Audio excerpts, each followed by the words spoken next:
everybody! So this week we've been learning about nutrition labels on food, what they tell us, why they're important, and giving us all this information about our food. So what we're going to do today is learn how to read them. They give us a lot of information, and you watched a great video yesterday that talked about the information, but I just wanted to give you some reminders. So you'll see, here's the front of our food box. For example, we have some Frosted Flakes cereal, and off to the side it gives us the box for nutrition facts. Some important things that you should notice. If you look at the very top, it says serving size 1 bowl. So a serving size is how much of that food we should eat. It's one portion or one serving size. So when it talks about serving size, if it says 1 bowl, all of this information down here is how much you will get of each of these if you eat 1 bowl. Now, if you eat 1 bowl, for instance, you come down here, it says sugars 9 grams. So if you eat 1 bowl of Frosted Flakes, you will get 9 grams of sugar. However, be very careful, because if you eat more than 1 bowl of the Frosted Flakes, you will get more than 9 grams of sugar. So the serving size matches all of this information down here. For instance, 1 serving of Frosted Flakes is one serving is 1 bowl. So in 1 bowl of Frosted Flakes, there are 290 calories. For fat, there are 13 grams of fat. In 1 bowl, there are 0 milligrams of cholesterol. There are 260 milligrams of sodium and 42 grams of carbs or carbohydrates.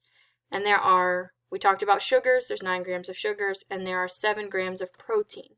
So you can get all of that just from 1 bowl of cereal, of this cereal in particular. What it also has right here is servings per container. Now this must have been a small box, because it said this container has 1 serving. And we know a serving is 1 bowl. So out of this box in particular, you could get 1 bowl of cereal.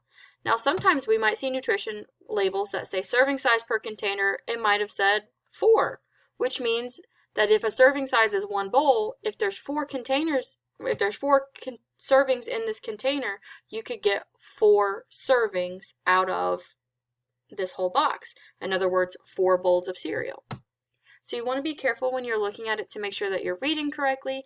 So if you're wondering how many serving sizes are in the box, it'll tell you servings per container, and it'll give you a number to tell you. If you need to know what serving size it is, it's always up here at the top. Sometimes serving size will say things like 2 cups, or half a tablespoon, or 1 bowl, like this does. If it's something like cookies, it might say 2 cookies, and then it might say servings per container, 4. So if there's 4 servings in a container, and each serving is 3, that would be 12 total servings that they had. So what you're going to do today is you're going to look at one of these as well, for a different type of food, and you're going to answer some questions about it. But just keep in mind, this serving size is very important, and keep in mind that each of these down here is all based on 1 bowl. It's all based on that serving size. So this is the part that you're going to be doing. You're going to be looking at a Chips Ahoy nutrition label, and you are going to be answering these questions. So when you see things like how many cookies are in a serving, you're going to come up here and look for where it talks about serving, the serving size. So you'll look at the serving size up here at the top and tell me how many cookies are in 1 serving. Then you will be able to look at how many servings are in the whole package. It tells you that at the top as well. And then you have some questions about how many grams of different nutrients are in our foods. Well, you're going to have to read this very carefully, and you'll be able to see how many are in there of each of those different nutrients. And then there are some questions for you to think about.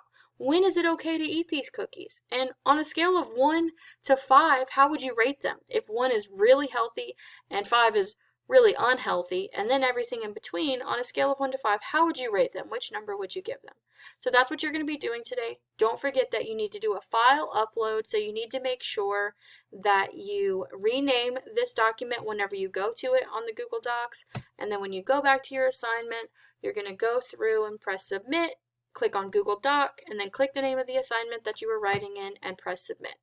Good luck today, guys.